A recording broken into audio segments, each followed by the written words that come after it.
오늘 우리에게 주신 하나님의 말씀을 우리 함께 교독해서 읽겠습니다. 욥기 26장 우리 1절부터 14절까지 말씀을 우리 한 절씩 교독해서 읽겠습니다. 욥기 26장 1절부터 14절 우리 한 절씩 교독하겠습니다. 욥이 대답하여 이르되 내가 힘없는 자를 참 잘도 도와주는구나. 기력 없는 팔을 참 잘도 구원하여 주는구나. 지혜 없는 자를 참 잘도 가르치는구나. 큰 지식을 참 잘도 자랑하는구나. 내가 누구를 향하여 말하느냐? 누구의 정신이 내게서 나왔느냐? 죽은 자의 영들이 물 밑에서 떨며 물에서 사는 것들도 그러하도다. 하나님 앞에서는 스올도 벗은 몸으로 드러나며 멸망도 가림이 없음이라. 그는 북쪽을 허공에 펴시며 땅을 아무것도 없는 곳에 매다시며 물을 빽빽한 구름에 싸시나 그 밑에 구름이 그는 보름달을 가리시고 자기의 구름을 그 위에 펴시며 함께 끝나는 곳이니라. 그가 꾸짖으신즉 하늘 기둥이 흔들리며 놀라느니라. 그는 능력으로 바다를 잔잔하게 하시며 지혜로 라합을 깨뜨리시며 그의 입김으로 하늘을 맑게 하시고 손으로 날렵한 뱀을 무찌르시나니 보라, 이런 것들은 그의 행사의 단편일 뿐이요 우리가 그에게서 들은 것도 속삭이는 소리일 뿐이니 그의 큰 능력의 우레소리를 누가 능히 헤아려랴. 아멘. 할렐루야. 우리 한번 인사하실까요? 우리 앞뒤 좌우로 한번 축복합니다. 잘 되고 있습니다. 기도하면 됩니다. 기도하면 됩니다. 오늘 이 욥기 26장의 말씀은 욥기 25장 지난주에 읽었던 욥기 25장의 이 빌닷이라고 하는 사람이 했던 말에 대한 욥의 대답을 지금 우리가 읽은 내용입니다. 우리 욥기 25장에 빌닷이라고 하는 사람은 하나님은 참으로 위대하다. 하나님은 참 능력이 많으신 분이다. 하나님의 그 힘, 능력은 우리 인간이 도저히 감당할 수 없는 위대하신 분이다. 그렇게 하나님을 인정하고 하나님께 대한 고백을 하고 있는 내용입니다. 엘리바스나 빌닷이나 이 모든 이 소발이라는 사람들이 다 하나님을 잘 알고 있는 사람들이고요. 또 하나님을 믿는 사람들임에는 틀림이 없습니다. 또 하나님에 대한 설명을 할 때도 아주 정확하게 아주 명확하게 이들이 하나님에 대해서 설명을 잘하고 있습니다. 욥이 지금 큰 고난을 당하고 시련을 당하는 이 상황을 바라보면서 이 욥의 친구 세 사람이 하고 있는 이 말들은 틀린 말은 아닙니다. 여러분, 욥 친구들이 하고 있는 이 말들은 인과 관계가 있다는 거죠. 너가 이렇게 어려움을 당하는 것은 죄가 있어서 그런 거다. 여러분, 한편으로 보면 맞는 말이잖아요. 여러분, 죄를 지었으면 벌을 받는 게 당연한 거잖아요.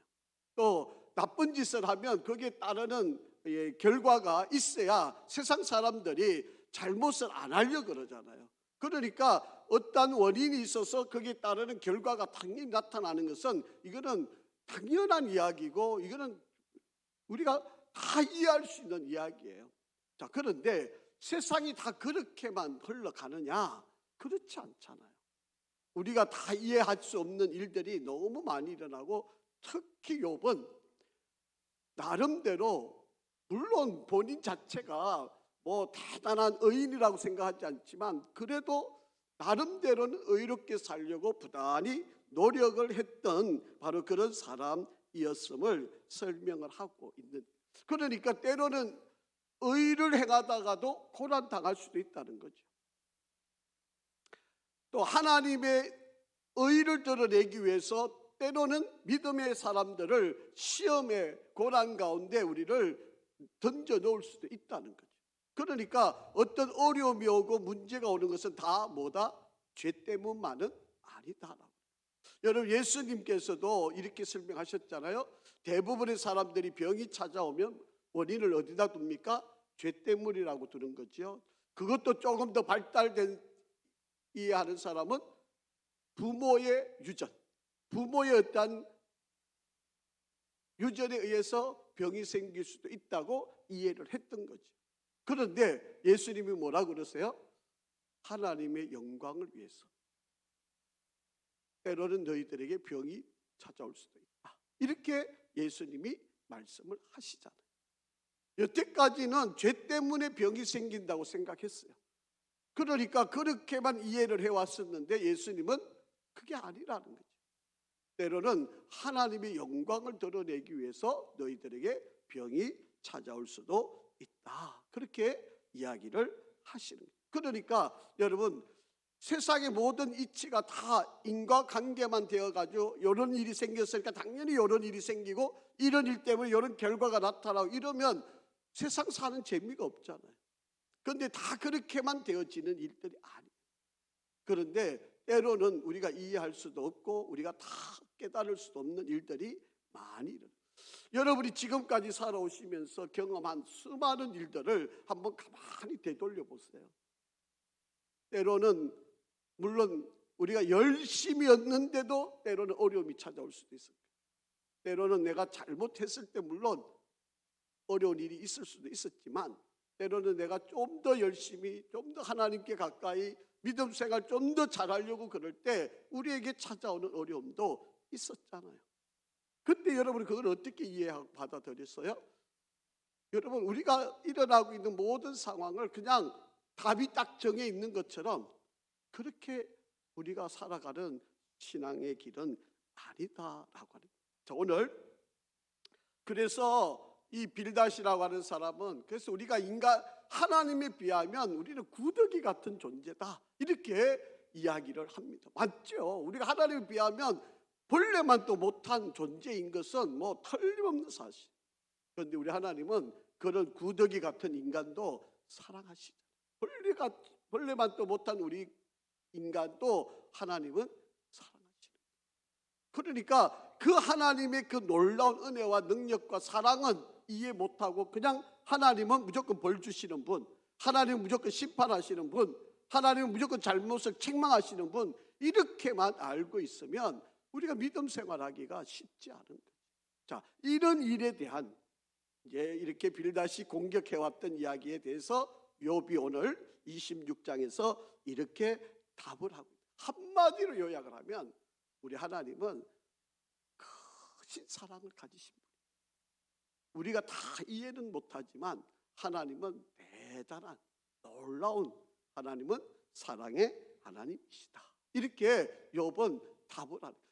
너희들은 계속해서 나를 그렇게 비난하고 너희가 죄가 있어서 내가 이런 어려움을 경험한다고 계속 비난하고 죄를 빨리 회개하라고 하지만 하나님은 나를 통해서 일하고 하나님의 뜻을 드러내려고 지금 나에게 이런 고난을 주시고 있다. 그렇게 지금 욥은 이야기하면서 하나님은 엄청나게 크신 하나님, 우리가 다 이해할 수 없는 위대하신 하나님이다. 그렇게 하나님의 사랑을 지금 고백하고 있는 그런 내용입니다. 자, 우리 이 욥이라고 하는 사람을 우리가 좀 살펴보면서요, 빌닷이 한 말이 다 옳은 말이에요. 틀린 말은 아닙니다. 빌닷이 하나님의 위대함과 하나님의 그 위엄과 그 광대하심과 그 놀라운 능력, 그리고 거기에 비하면 우리 인간은 구더기 같은 또 벌레만도 못한 그런 인간, 이 설명은 다 맞는 말이에요. 틀린 말이 아닙니다. 자, 그런데 이 빌닷이 하고 있는 이 말에는 한 가지가 빠져 있어요. 바로 그것이 뭐냐면 바로 그 구더기 같은 인간도 하나님은 사랑하신다. 하나님의 사랑은 우리 정말 부족한, 아니 구더기만도 못한 그런 인간이지만 그래도 하나님은 우리를 사랑하신다. 그저 하나님은 벌만 주시고 책망만 하시고 그냥 죄를 정죄만 하시는 그런 하나님이 아니라 하나님은 우리를 감싸 안으시고 우리의 잘못을 때로는 다 용서하시고 우리를 이해하셔가지고 우리를 더 모든 것들을 다 갚아주시는 바로 그런 하나님인 것을 이 세 명의 친구는 모르고 있었다. 그러니까 하나님을 알 때 그 하나님의 일부분만 알고 있는. 제가 이제 결론적으로 이야기를 좀 하려고 하는 말이기는 한데요. 여러분, 뭐 목사이든지 또 좀 신앙이 좀 깊다고 하는 사람들이 하나님을 다 안다고 이야기하는 사람이 있으면 그런 사람 조심하셔야 돼요. 자기가 곧 하나님인 것처럼, 그리고 자기가 하나님을 다 이해하고 있는 것처럼, 자기가 하나님을 대단히 많이 알고 있는 것처럼 이렇게 말을 하는 사람이 있다면 여러분 조심하세요. 그런 사람은 아주 위험한 사람입니다. 여러분, 우리 인간이 하나님을 안다는 것은요, 정말 그 어마어마하신 하나님의 이 전만도 못한 부분을 우리가 알고 있는 건데, 이걸 가지고 하나님의 전체를 다 알고 있는 것처럼 그렇게 말하면 이 사람은 분명히 위험한 사람이에요. 여러분, 그런 사람 가까이 안 하시는 게 좋습니다. 그런 사람은 정말 위험한 사람이에요. 결과적으로 그런 사람들은요, 조금 시간이 지나면 자기가 하나님이에요. 그럴 위험성이 아주 많습니다. 그러니까 우리가 하나님을 알지만 그 하나님의 일부분만 경험한 거잖아요. 아마 0.000000 뭐 한 1%를 하나님에 대한 부분을 알 수 있을까요? 우리가 살아오면서 많은 부분의 하나님의 은혜를 깨닫지만 우리 하나님의 전체 하나님의 정말 작은 부분을, 그러니까 우리는 하나님을 알아가는 게 이게 얼마나 큰 축복인지 몰라요. 그래서 성경은 하나님을 아는 게 지혜다, 하나님을 아는 게 지식이다, 그렇게 우리에게 가르치고 있잖아요. 그래서 하나님을 아는 것에 자라가라, 그렇게 우리에게 강조를 하고 있잖아요. 그러니까 하나님에 대해서 알아야 우리가 하나님을 조금이라도 더 이해하는데, 하나님을 모르면서도 큰 소리 치는 사람, 조금 알면서 하나님 다 아는 것처럼 이야기한다면 그건 매우 위험하다. 자, 1절 한번 읽어볼까요? 1절 2절 시작. 욥이 대답하여 이르되 네가 힘없는 자를 참 잘도 도와주는구나. 기력 없는 자를 참 잘도 구원하여 주는구나. 그렇게 지금 말을 하고 있습니다. 여러분, 이 말의 표현을 한번 좀 잘 한번 이해를 한번 해보세요. 너가 지금 다른 사람을 잘 도와주고 있다, 이렇게 지금 표현을 하는 말인데, 이 말을 우리가 그냥 글로 읽으니까 이런 건데 사실은 비난하는 말이에요. 비난. 이게 좀 비아냥거리면서 하고 있는 바로 그런 말입니다. 지금 이게 칭찬해서 해주고 있는 말이 아니고 비꼬아서 지금 하고 있는 그런 말입니다. 너 참 잘도 가르치네. 뭐 네 조금 안다 그러면서 뭐 그렇게 대단히 아는 것처럼 그렇게 이야기해? 뭐 이런 식의 이야기. 뭐 어려운 사람 도와준다 그러면서 너 도와주는 게 뭐 크게 뭐 대단한 일처럼 그렇게 이야기를 하고 있다. 지금 그렇게 표현이 되고 있는 바로 그런 모습이에요. 자기가 하고 있는 이 일이 뭐 대단한 일인 것처럼 그렇게, 아마 여러분 욥이라고 하는 사람이 고난 당하기 전에 아마 자기도 당연히 그런 생각을 했을는지 모르겠어요. 당연히 죄 지으면 벌 받고 하나님은 심판하시는 분이고 하나님은 악을 절대로 미워하시고 선만 좋아하시니까, 그러니까 하나님은 절대로 악을 미워하시고 선만 좋아하셔서 우리가 선한 삶을 살아야 된다, 그래야 하나님 우리를 좋아하신다, 이렇게만 아마 알고 있었을 수도 있어요. 그런데 막상 동방의 의인으로 인정받고 하나님조차도 욥을 인정하는 믿음을 가진 그를 이 엄청난 고난 가운데 있었을 때 욥이 깨닫는 것은요, 죄만의 문제는 아니겠구나, 이 엄청난 고난이 하나님의 뜻이 있겠구나, 이것을 깨닫게 되는 거예요. 여러분, 저와 여러분도 평소에 우리가 살아가면서 우리는 좀 그런 면도 있잖아요. 나쁜 짓 한 사람은 반드시 벌 받아야 되고 착한 일 한 사람은 상은 받아야 되고, 우리는 이렇게 완전히 구별을 하잖아요. 근데 그런 어려운 상황과 문제들이 나한테 닥치게 되면, 나한테 직접 그런 문제가 닥치게 되면 우리의 생각과 판단이 조금 달라질 수도 있을 수 있다라고 하는 거예요. 자, 여러분, 세상 살아가면서 일관성이 있는 사람이 좋으세요?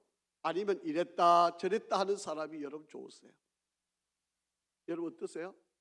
여러분 살아가시면서 일관성 있게 요렇게 하고 요렇게 하고 요렇게 하고, 이런 거는 잘한 거 잘하는 거 잘한 대로, 못하면 못한 거 못한 대로 이렇게 좀 책망하고 이러면 여러분 일관성이 있는 그런 삶이 좋은 삶일까요? 아니면은 그냥 형편에 따라서 이랬다가 또 어떤 때 또 이랬다가 뭐 이렇게 좀 이렇게 왔다 갔다 하는 그런 사람이 좋을 것 같아요? 여러분이 자녀들을 기르면서 아마 여러분도 다 경험해 보셨을 거예요. 여러분, 우리가 자녀들을 기를 때 부모는 늘 그렇게 가르치잖아요. 부모는 일관성이 있어야 된다. 그런데 여러분, 일관성이 있어지던가요? 부모가 언제나 똑같이 아주 잘을 딱 잰 듯이 아주 아이들한테 그렇게만 우리가 가르치고 그렇게 키워줬던가요? 그렇죠. 만약에 그런 부모 밑에 있으면 아이는 숨 막혀 죽었을 거예요. 안 그렇겠습니까? 우리는 그렇게 한다고 했지만 여러분 솔직히 여러분 가만히 한번 돌아보시면요, 똑같은 상황이었는데도 보면 내가 판단을 이때는 또 이렇게 하고 저때는 저렇게 하고 우리가 많이 이랬다 저랬다 하고 살아왔을 거다, 그런 이야기. 여러분, 우리 하나님이 분명히 잘한 사람에게만 상 주고 나쁜 사람에 벌 주는 그런 하나님이시라면 여러분 우리 상 받을 사람 누가 있겠어요? 다 벌 받아요. 솔직히 저와 여러분들이 하나님 앞에 우리의 모든 모습을 그냥 다 까발려 놓으면 벌 안 받을 사람이 어디 있겠습니까? 그런데 우리는 막 남 보고 막 잘못한다고 지적하고 막 손가락질하고 그렇게 하잖아요. 그게 우리가 가지고 있는 것이 일관성이 없다니까요. 우리가 생각하고 있는 것들이 바르지 않다니까요. 내 유리한 대로 내 의로운 대로 다 해석하고 이해하지, 다 자기 판단대로 해석을 하지 그렇지 않아요. 우리 인간이라는 존재가 그렇게 되지 않았다라고 하는 것입니다. 아마 욥도 지금 자기가 당하고 있는 이 고난이 얼마나 의심이 들었을 거예요. 나름대로 잘 믿는다고, 그래서 의인으로 인정받았는데 정말 내가 잘 믿어왔는가, 내가 정말 신앙생활 하나님을 제대로 믿었던가, 아마 이런 어려움을 막상 당하니까 내가 뭔가를 지은 죄가 없는지 얼마나 모든 일에서 힘들었어요. 만약에 여러분 내가 그냥 일관성만 가지고 일을 한다면, 여러분 그 일관성만 가지고 여러분 행동한다면 인간관계가 이루어질 수가 없어요. 저도 목회를 하지만 목회를 하면서 처음에 제가 이 교회 부임하면서 나름대로는 기준을 딱 정해놨어요. 우리가 사람을 세울 때 또 직분을 줄 때 이런 사람만 직분을 주겠다고 나름대로 딱 머리에 결정도 하고 판단도 하고, 나름대로 제가 이런 사람들만 임직을 해야 된다고, 이런 사람들만 기준을 두고 해야 된다고 나름대로는 그렇게 결정하고 해왔었어요. 그런데 막상 임직을 시키려다 보면 그게 안 되더라고요. 그게 안 돼요. 여러분, 제가 임직을 한다 그러면 제가 가장 기본적으로 갖고 있는 생각은 최소한 주일 성수해야 되는 거, 그리고 11조 해야 되는 거, 봉사해야 되는 거, 뭐 이런 게 기준이 기본적으로 있었잖아요. 그런데 막상 임직을 하려고 그러니까 이 기준에 맞는 사람 찾기가 쉽지 않아요. 쉽지 않아요. 그러면 또 임직을 안 해야 되느냐? 또 그럴 수는 없는 거 아니에요. 그러다 보니까 조금씩 양보하고 또 양보하고 뭐 그렇게 되더라고요. 만약에 이 기준에 다 틀을 맞춰가 한다면 아마 몇 사람 못 세울 것 같아요. 그렇게 늘 갈등을 하는 거지. 이게 맞나? 내가 지금 제대로 하나? 또 이게 시대가 이러니까 또 어쩔 수 없네? 아이고 이 정도는 이해해야지, 이 정도는 또 타협해야지, 아이고 다 그렇게 사는 건데, 뭐 이렇게 자꾸 양보하다 보니까 내가 정해놓은 이 기준에서 자꾸 허물어지는 거예요. 만약에 이걸로만 딱 제가 여기까지 왔다 그러면 아마 우리 성도 여러분들 숨 막혔을걸요. 아마 여기 앉아 있을 분도 별로 없을 것 같아요. 아이고, 우리 목사님은 타협도 못하고 뭐 그냥 고리타분하고 그냥 뭐 원리 원칙주의자고 이래가지고 여러분이 아마 힘들었을 겁니다. 그런데 물에 물 탄 듯이 이러니까 그냥 웃고 있으니까 그냥 좋은 게 좋은 것처럼만 여러분이 이해하시잖아요. 여러분, 우리가 내가 알고 있는 상식과 내가 알고 있는 이 모든 것들이 그걸로만 되어지는 일이 결코 아니에요. 여러분, 우리 하나님은요, 은혜로 우리가 이제 오늘부터 사순절 기간이 시작하거든요. 여러분, 정말 예수님의 십자가 은혜가 아니면 여러분 우리는 정말 구원받을 수도 없고 정말 하나님의 정말 이 사랑을 더듬을 수 없는 바로 그런 존재이다라고 하는 거예요.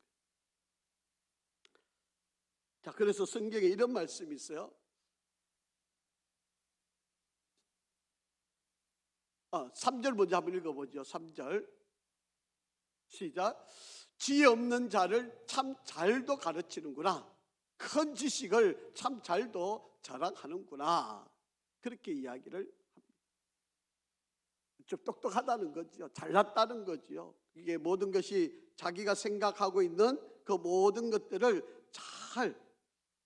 근데 여러분, 이 욥의 친구들이 욥을 위로하러 찾아온 건데 사실은 욥에게 위로가 되지 않았어요.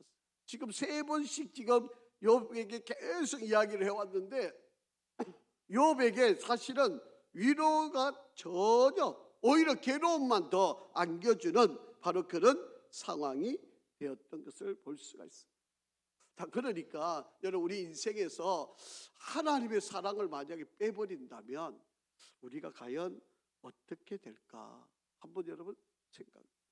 하나님의 사랑이 없으면 아마 우리는 정말 살아가기가 힘들고 어려울 겁니다. 자, 4절 한번 읽어볼까요? 네가 누구를 향하여 말하느냐? 누구의 정신이 내게서 나왔느냐? 그렇게 말합니다. 자, 그러면서 시편 85편 10절 한번 읽어보겠습니다. 잘 한번 읽어보시죠. 시작. 인애와 진리가 같이 만나고 의와 화평이 서로 입맞춤이었으며 그렇게 되어 있습니다. 여러분, 인애라고 하는 것은 하나님의 사랑을 이야기하잖아요. 여러분, 진리라고 하는 것은 하나님의 공의를 이야기하잖아요. 하나님의 법을 이야기하는 거죠. 자, 그러니까 은혜하고 이 공의, 이 진리가 같이 있을 수 있겠어요? 여러분, 법을 따지는 거하고 그리고 은혜의 이야기하는 거하고 이게 과연 같이 갈 수 있나요? 안 되잖아요. 그런데 우리 하나님의 은혜 안에서는 인애와 진리가 같이 만나. 그리고 의와 화평이 서로 입을 맞죠. 여러분, 우리는 내 나름대로 가지고 있는 기준, 또 내가 생각하고 내가 판단하고 있는 나의 이 가치를 안 바꾸잖아요. 이것만이 진리인 것처럼, 이것만 절대적인 것처럼, 우리는 이게 옳은 것처럼 이렇게 이야기하는데, 여러분, 만약에 하나님의 관점에서 하나님이 그냥 의로만 우리에게 판단을 하신다면 우리 구원받을 수 없어요. 여러분, 우리가 여태까지 살아오는 날 하나님 앞에 정말 착하고 의롭고 좋은 일, 바르게 한 일들이 얼마일까요? 만약에 100%라고 그러면 이 100% 안에 우리가 얼마만큼의 일을 많이 했을까요? 만약 기준이 한 60%를, 한 70%를 넘어야 된다 그러면 아마 우리 인간들 중에 70% 넘을 인간 아무도 없을 거예요. 그래서 성경은 뭐라고 그래요? 의인은 없나니 하나도 없다. 그러니까 하나님이 우리를 구원하시려면 뭐가 있어야 돼요? 인애가 있어야 돼요. 사랑이 있어야 돼요. 은혜가 있어야 돼요. 그거 없이는 이 의로만 가지고 진리로만 가지고는 구원받을 사람이. 그래서 인간의 몸을 친히 하나님이신 그분이 예수를 인간의 몸을 입고 친히 이 땅에 예수 그리스도가 오신 거예요. 이게 엄청난 은혜입니다. 하도 인간들이 하나님을 보고 싶어 하니까 하나님이 예수님을 이 땅에 보내주신 거예요. 이게 바로 우리에게 은혜고 사랑이고 이것이 우리에게 가장 큰. 그런데 사탄은요, 우리 인간을 그냥 내버려 놓지 않아요. 우리 인간에게 계속해서 의심을 불어넣어서 아니야, 하나님은 그걸로 용납이 안 돼. 너 그거 사랑 아니야. 너 그거 하나님은 그걸로 널 용서 안 해. 이렇게 계속 공격을 하는 거예요. 하나님은 용서했다고 그러시는데, 하나님은 다 용납하셨다고 그러는데 사탄은 아니야, 너 용서받으려면 이런 거 해야 돼. 이런 거 지켜야 돼. 이런 착한 일, 구제, 봉사 이런 게 해야 돼. 이렇게 강조합니다. 그래서 하나님의 사랑을 의심하게 만듭니다. 우리가 하나님의 은혜 안에 있으면서도 자꾸 우리에게 의심을 불어넣게 만듭니다. 그래서 종종 여러분이 생각이 그렇잖아요. 여러분, 내가 정말 구원받았나? 내가 정말 하나님의 백성이 맞나? 내가 하나님의 자녀가 정말 맞는 거야? 나 죽으면 천국 갈 수 있어? 자꾸 여러분 마음속에 그런 의심이 들어오잖아요. 이거는 사탄이 하는 짓이에요. 여러분, 성경은 분명하게 우리가 이야기해요. 구원받는 길은 뭐다? 예수를 나의 주라고 고백하면 구원받아요. 이게 또 너무 간단하고 쉬우니까 이게 또 의심스러운 거죠. 그런데 성경은 예수를 주라고 부르기만 해도 구원받는다고 분명히 우리에게 이야기하고 있잖아요. 그런데 아이고, 이거 너무 쉬운데, 아니 부르기만 한다고 어떻게 구원받아? 이렇게 의심을 불어넣으면 아이고, 이거 내가 이렇게 해가지고 되나? 내가 뭐를 좀 해야 되는 거 아니야? 자꾸 이런 생각이 자꾸 들게 돼요.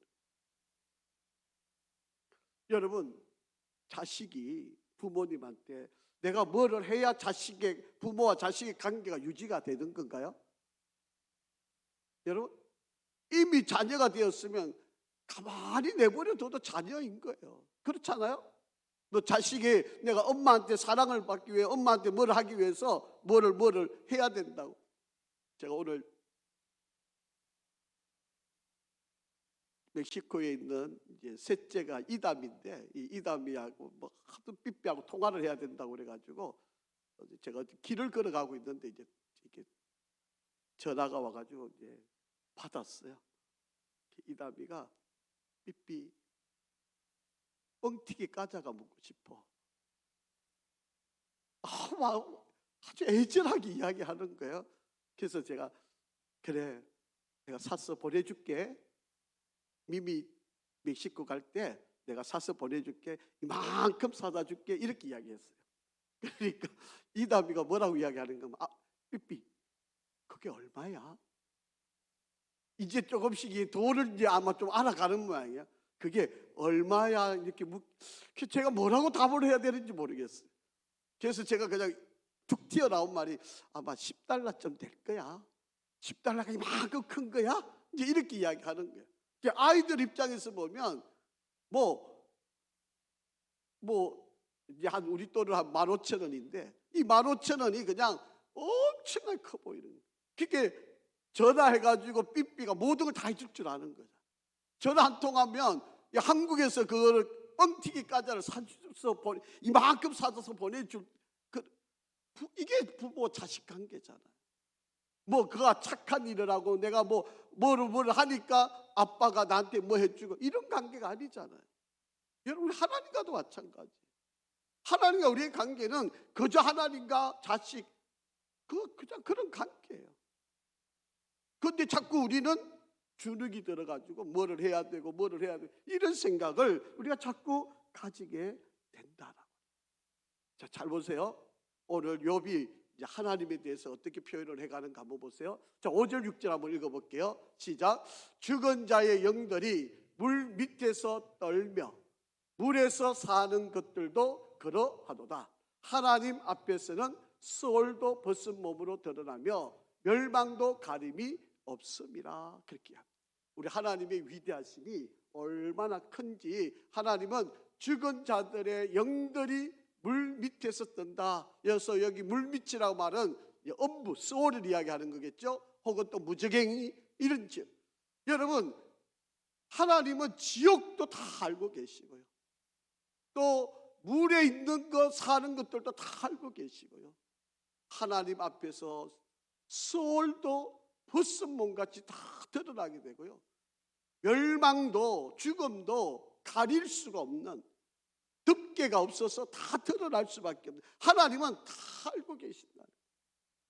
우리 하나님은 모든 걸 다 알고 계시는 그 하나님의 위대함을 지금, 그러니까 우리가 하나님 앞에 감출 게 뭐가 있냐. 그러니까 자꾸 이 친구들은 숨겨놓은 죄를 자꾸 이야기하라고 그러는데, 아니 하나님께 감출 게 뭐가 있어. 하나님 다 알고 계시는데, 하나님은 다 보고 계시는데 뭐를 더 감출 게 있어. 즉 그렇게 이야기를 하고 있는 거예요. 자, 이렇게도 이야기합니다. 7절 8절 그는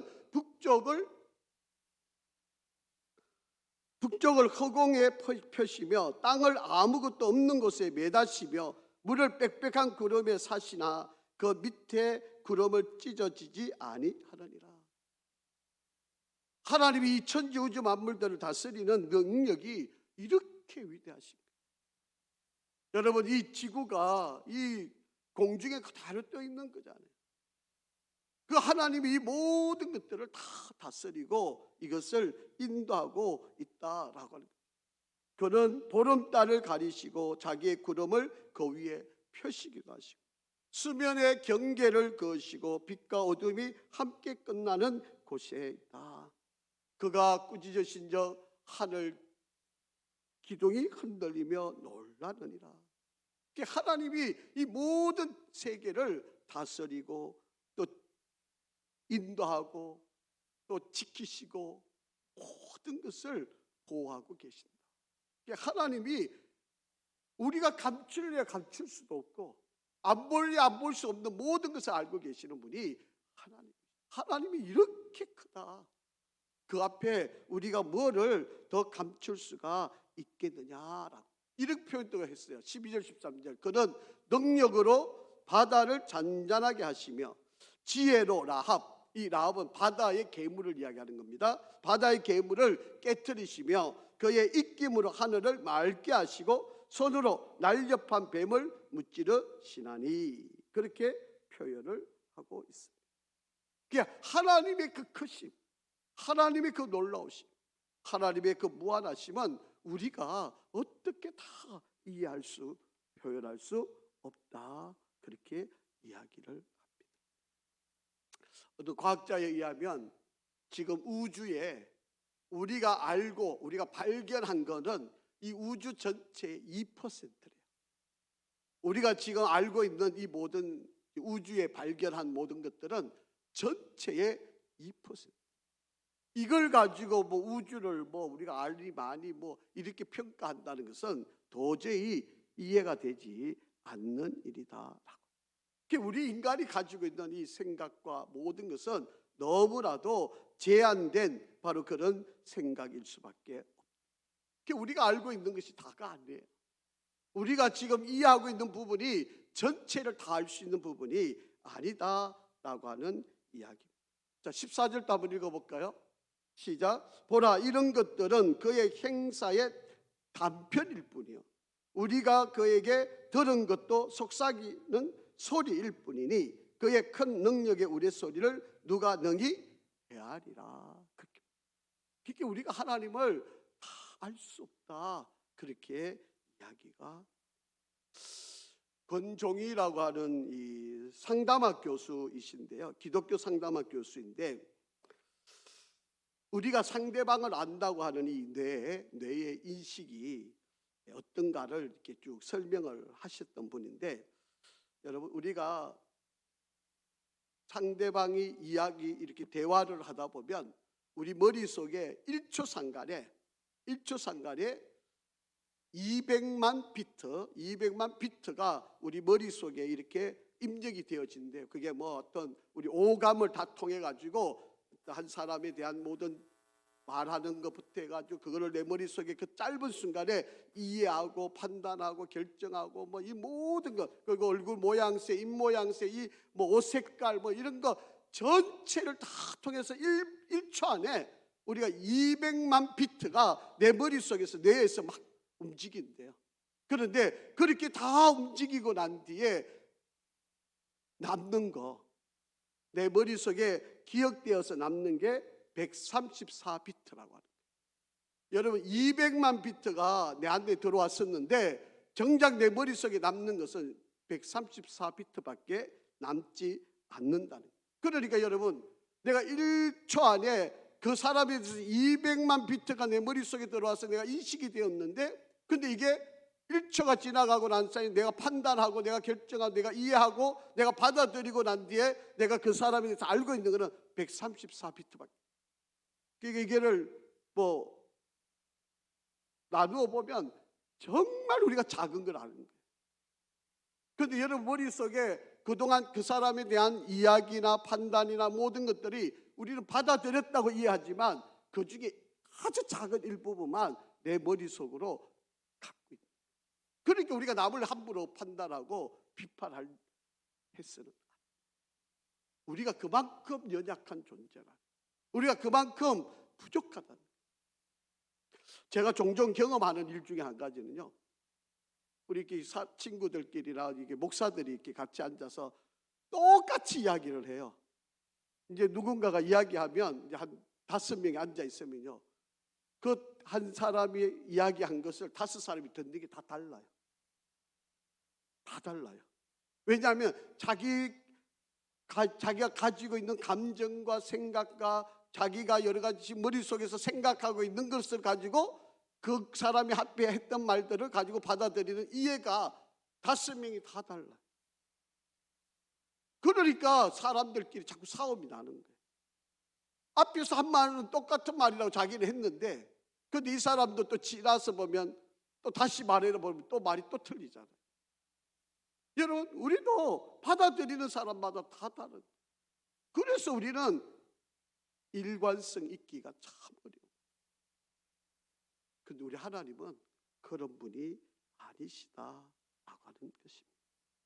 그래서 우리가 남을 다 안다, 남을 다 이해하고 있다, 이렇게 말하는 것은 참으로 어리석어요.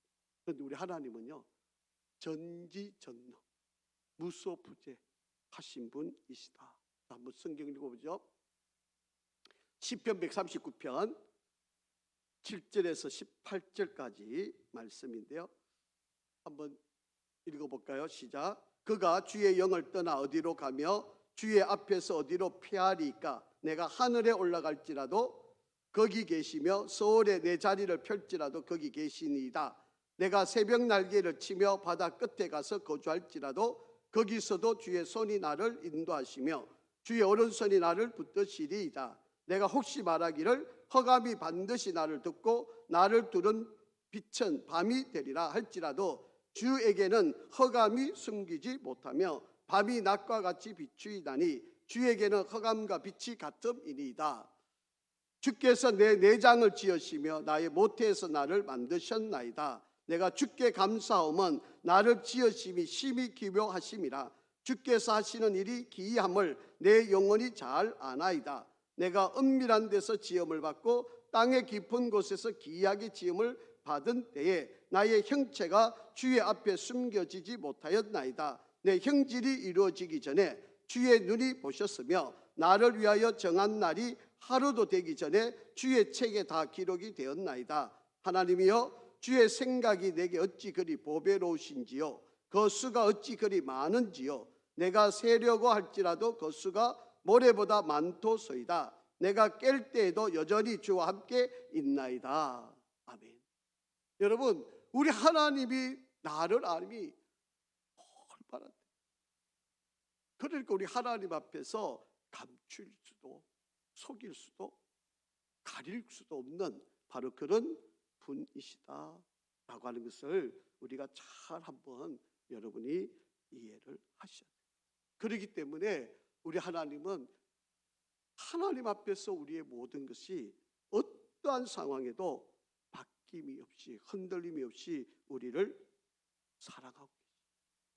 하나님은 내가 나를 아는 것보다 나를 더 잘 아시는 분이시다라고 합니다.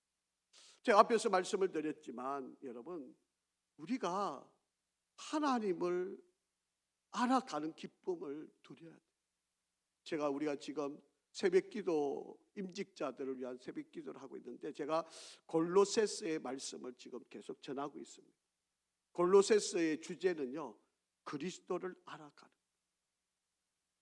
우리가 신앙생활을 한다는 것은 내가 대단한 뭐를 하려고 하는 것이 아니라 그리스도를 알고 그리스도를 닮아가고 그리스도처럼 살아가는 것. 이게 우리의 신앙의 삶이어야 해요.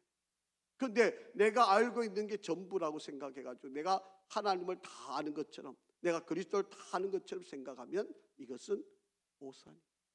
우리 하나님은요, 내가 생각하는 것보다 엄청나게 크신 분. 내가 알고 있는 하나님보다 하나님은 더 크신 분. 우리가 우리의 생각으로는 하나님을 다 이해할 수 없어요. 그 하나님의 그 위대함 앞에 우리는 부족함을, 나는 아주 연약하고 아주 작은 자라는 것을 깨닫는 것, 이게 바로 우리가 은혜라고 그러는, 이게 우리에게 감사라 하는 것이어야 된다라고 합니다. 그래서 여러분, 제가 앞에서 말씀드렸는데 누군가가 내가 하나님을 이만큼 알아요, 내가 하나님의 능력을 내가 이만큼 덧입었어요, 내가 하나님의 위대함을 내가 잘 알고 있어요, 만약에 이렇게 말하는 사람이 있다면 여러분 정말 조심하셔야 돼요. 그런 사람들은요, 문제가 있습니다. 우리는 알면 알수록, 지금 앞에 보세요, 시편 39편에 표현하고 있는 거 보면 우리 하나님을 알면 알수록 우리는 어떻게 해요? 더 부족해요. 여러분, 자식이 이제 결혼을 해서 자식을 낳고 아이를 기르고 또 이렇게 나이가 들고 이러다 보면 부모님이 얼마나 나를 위해서 큰 희생을 치르고 얼마나 나를 위해서 정말 놀라운 사랑을 베풀었는가를 그냥 조금 알아가는 거잖아요. 그러니까 부모님에 대해서 감사할 수밖에 없고 고마움을 표현할 수밖에 없고 모든 것이 부모님의 은혜라고 생각할 수밖에 없는 거예요. 이거를 못 깨닫으니까 엄마 아빠가 나한테 해준 게 뭐가 있어, 이렇게 원망만 하는 거죠. 근데 조금만 알면요, 나를 이렇게 이만큼 키워준 것만 해도 감사하고, 그냥 나를 이렇게 태어나게 해준 것만 해도 감사하고, 그 모든 게 그냥 그 부모님의 은혜를 감사할 수밖에 없는 거예요. 여러분, 우리가 하나님을 알면 알수록 우리는 더 겸손할 수밖에 없어요.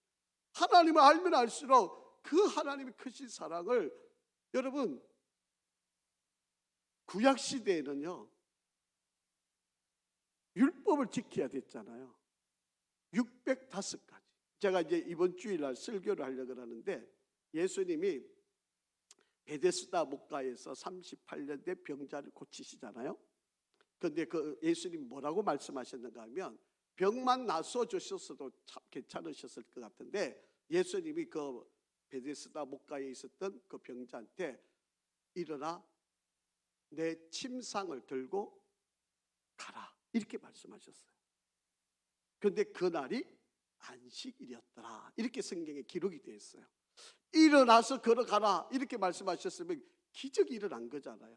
38년 동안 베데스 물가에 들어가려고 그랬는데 못 들어갔으니까. 그런데 그 물가에서 절망하고 있는 그에게 찾아가서 예수님이 일어나 걸어가라, 네가 낫고자 하느냐, 일어나라, 이렇게 말씀하셔서 일어나고 걸어갔으면 얼마나 위대한 일이에요. 그런데 예수님이 내가 가져온 그 침상을 들고 가라, 이렇게 말씀하셨어요.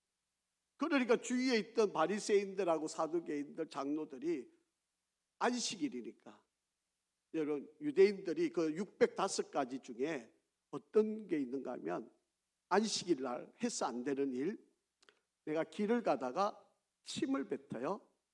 침을 뱉으면, 내가 침을 뱉을 때 침을 뱉으면 땅이 이렇게 패일 거 아니에요. 흙이 이렇게 흔들리거나 또 먼지가 일어나거나 이러잖아요. 그게 노동이에요. 그렇게 정 침을 뱉고 싶으면 어디에 뱉어야 되는가 하면 바위에다가 침을 뱉어야 돼요. 이게 이런 율법이에요. 이게 605가지예요. 여러분, 안식일 날 또 38가지를 해서는 안 돼요. 이런 걸 지켜야 구원받는다고 살았던 시대. 만약에 저와 여러분이 그때 살았으면 아마 우리는 구원 못 받았을 것 같습니다. 그러니까 여러분, 침상을 드는 거, 이거는 드는 것까지는 괜찮아요. 그런데 이걸 들고 옮기는 순간에 이것도 노동인 거예요. 안식일 날은 안식, 노동하면 안 된다고 돼 있으니까. 그러니까 이거 들고 옮기는 순간에 죄를 범하게 돼요. 그러니까 예수님을 그렇게 시켰다고 이 사두개인들과 바리새인들이 예수님을 죽이려고 하는 거예요. 그런데 예수님은 안식일 날 사람을 살리는 게 우선이지. 그들이 갖고 있던 기존의 생각을 완전히 바꿔놓으신 거죠. 여러분, 하나님의 생각은 우리가 알고 있는 것하고 달라요. 그러니까 우리가 쉽게 남을 정죄하려고 해서는 안 되는 이유가 바로 거기에요. 우리는 이런 거는 나쁘니까 너는 벌 받고, 이런 거는 착하니까 상 주고, 우리는 그렇게 살고 싶은 건데, 하나님은 또 그렇게도 하시지만 또 다 그렇게만 하시는 분이 아니에요. 그러니까 우리가 하나님을 알아가면 알아갈수록 놀라운 거예요. 여러분, 우리가 신앙과 삶의 연륜이 깊어갈수록 이제 저희 이제 아버님이 지금 이제 93세가 되셨거든요. 그런데 이제 어머님이 이제 1년 1주기가 이제 다가오는데, 어머니가 살아 계셨을 때 이제 이 아들들이 어머니가 너무 그동안 고생을 많이 하셨으니까 아버님을 좀 뭐라 그럴까요? 타박을 많이 했어요. 왜 엄마 좀 아프기 전에 좀 잘해주지 왜 그러냐고 아버지를 좀 이렇게 원망 아닌 원망을 좀 많이. 제가 너무 가슴이 아픈 거예요. 아니 아버님도 최선을 다해서 살아오신 건데 이 막 아버님을 막 좀 이렇게 닥달하듯이 막 이렇게 하니까 제가 늘 마음이 좀 불편한 거예요. 그래서 이게 저는 이제 아버님 편에서 어쨌든 이해를 하려고 막 그렇게 하는데, 제가 이제 대놓고 말을 못 하겠어요. 형님한테 뭐, 형님은 우리 어머니 똑 닮았거든요. 그리고 동생은 우리 아버님과 똑 닮았고, 그러니까 뭐 하여튼 행동하는 거나 모든 게 우리 어머님 모습을 보려면 우리 형님을 보면 돼요. 그러면 딱 그냥 두 분이 딱 매치가 돼요. 그러니까 저는 이제 중간에 이쪽도 아니고 저쪽도 아니니까 저는 이제 늘 중간에 이제, 그래서 제가 좀 형님한테 마음이 불편하잖아요. 그래서 형님한테 좀 한 소리 하고 싶어도 형님이니까 뭐 제가 이런 소리 저런 소리 할 수도 없고 속으로만 이제 계속 아유 형님 그러지 마세요 이렇게 하지 대놓고는 말을 못 하겠더라. 그런데 이제 아버님은 그런 소리 들으셔도 제 같으면 그동안 내가 보아왔던 아버지 같으면 야단쳤어요. 저희들 뭐 삼형제 얼마나 맞고 자랐는데 아버님이 당장에 불러가 혼내실 수도 있거든요. 그런데 안 그래요. 그냥 웃고만 지나시더라고요. 나이 들으셔서 그런 건지 이게 뭐 힘이 없어서 그러신 건지 한편으로 보면 참 안타깝기도 한데, 아버님은 세상 다 살아오면서 이제 이런저런 거 다 보셨잖아요. 그러니까 자식들이 그런 소리 해도 이해를 하시는 거예요. 받아들이시는 거예요. 근데 아직 저는 아직 혈기가 남아서 그것도 못 받아들이겠더라고요. 막 요즘 이제 아들 딸 결혼을 다 시켰는데 이제 뭐 이제 아버지가 조금 뭐 하면 아버지 그거 틀렸어 이러면 막 저는 뭐 화가 나가지고, 제가 제일 잘하는 것 중에 하나는 화나면 말을 안 하는 거거든요. 삐져 있는 거거든요. 제가 말 안 하면 삐진 줄 아시면 됩니다. 그게 이제 그런 섭섭함이 막 밀려오는 거예요. 그러니까 이게 아니 저것들을 어떻게 키웠는데 저것들이 나한테 이렇게 해? 뭐 이런 생각이 드니까 얼마나. 근데 부모가 되어서 보니까 자식들이 어떤 이야기를 해도 다 받아들일 수 있어요. 물론 잘못된 이야기 많지요. 옳지 않은 이야기 많지요. 막 가서 막 꿀밤 한번 미겨주고 막 회초리 들고 싶은 것도 많지. 근데 부모니까 다 받아들여. 우리 하나님도 그러실 것 같아요. 우리 하나님도 다 우리가 뭐 하나님 앞에 투정 부리고 뭔 짓을 해도 하나님은 다 받아들여요. 이게 하나님의 크신 사랑이에요. 여러분, 우리 하나님은요, 내가 아는 것보다 더 크신 분이에요. 우리가 알고 있는 그 자그마한 것 가지고 하나님은 왜 이렇습니까? 우리는 이렇게 따질 수 있지만 하나님은 그런 것들도 다 알고 다 보고 다 받아들이시는 바로 그런 하나님의 사랑을 우리가 기억하고, 여러분 이번 사순절 오늘부터 시작입니다. 여러분 이 사순절 기간에 정말 하나님의 은혜와 사랑, 오죽하시면 예수 그리스도를 인간의 몸을 입어서 이 땅에 보내셨을까? 우리를 구원하려고 하는 그 큰 사랑을 우리에게 보여주신 거예요. 욥은 이 사랑을 알기에 지금 자기가 당하고 있는 이 고난도 불평하지 않아요. 여러분 이게 욥이 가진 신앙이었어요. 우리는 조금 힘들며 원망하는데 욥은 그렇지 않아요. 이번 화요일날 우리가 중보기도하면서 제가 말씀드렸잖아요. 이스라엘 백성들이 출애굽을 해가지고 이 르비딤이라는 곳에까지 왔어요. 이 르비딤까지 올 때가 한 달이 지나고 15일이 지났어요. 그게 아마 그걸로 따지면 한 6주 정도에서 7주 정도 지난 시간이잖아요.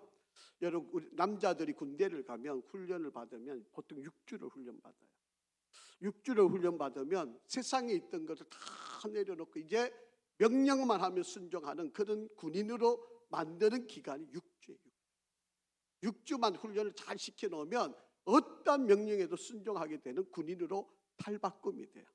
이스라엘 백성들도 하나님이 그렇게 훈련시키기 위해서 르비딤까지 온 거예요.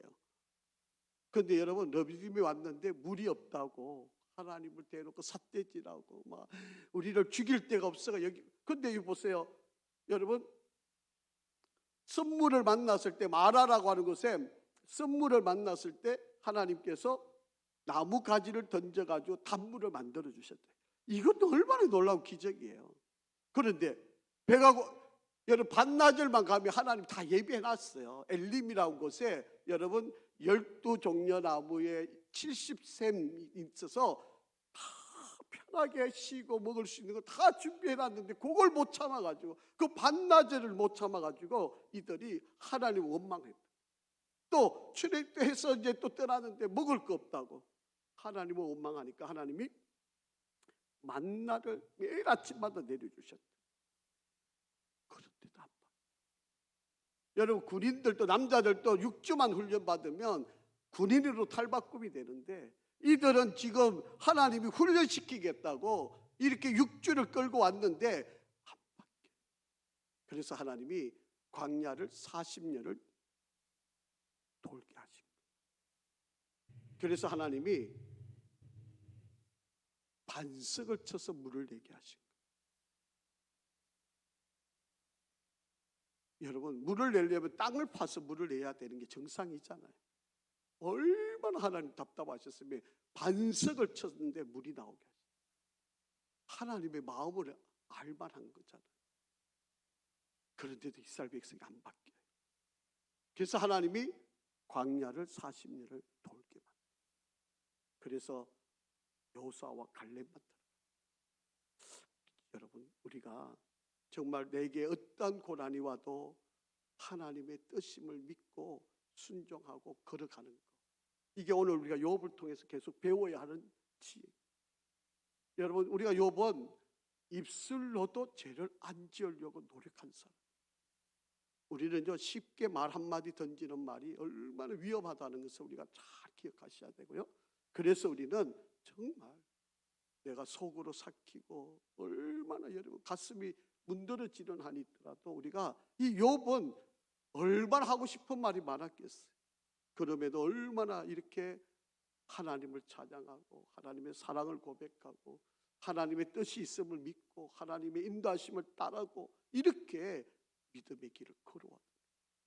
우리는 이미 결론을 알아서 이 과정이 얼마나 힘들었다는 것을 우리는 잘 이해는 안 되는데 욥이 그렇게 이겨왔던 거예요.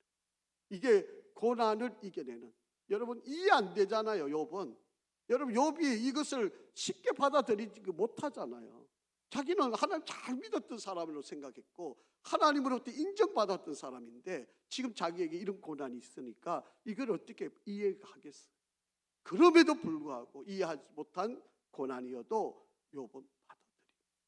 하나님의 사랑이라고, 하나님의 은혜라고 욥은 고백하죠. 그러니까 갑절의 축복이 일어나게 하는 역사가 있게 됩니다. 저와 여러분, 우리가 신앙생활의 길이 때로는 이해가 안 되는 일 많고 내가 용납 안 되는 일도 많지만, 여러분, 하나님은 나보다도 더 크신 분이어서 우리를 선하게 인도하고 계신다는 사실을 믿고 함께 고난도 어려움도 잘 이겨나가기를 주의 이름으로 축복합니다. 아버지 하나님, 욥의 간절한 신앙의 고백을 들으며 우리도 믿음의 길 정말 올바르게 잘 하나님의 위대하심을 발견하며 나아갈 수 있게 인도하여 주시옵소서. 하나님, 하나님의 위대하심을 인정합니다. 하나님의 크신 능력을 인정합니다. 때로는 우리가 다 이해하지 못해, 때로는 우리의 연약함으로 불평하지만 하나님, 우리를 다스려 주시고 잘 이 고난도 이겨나갈 수 있게 도와주시옵소서. 예수 그리스도 이름으로 기도합니다. 아멘.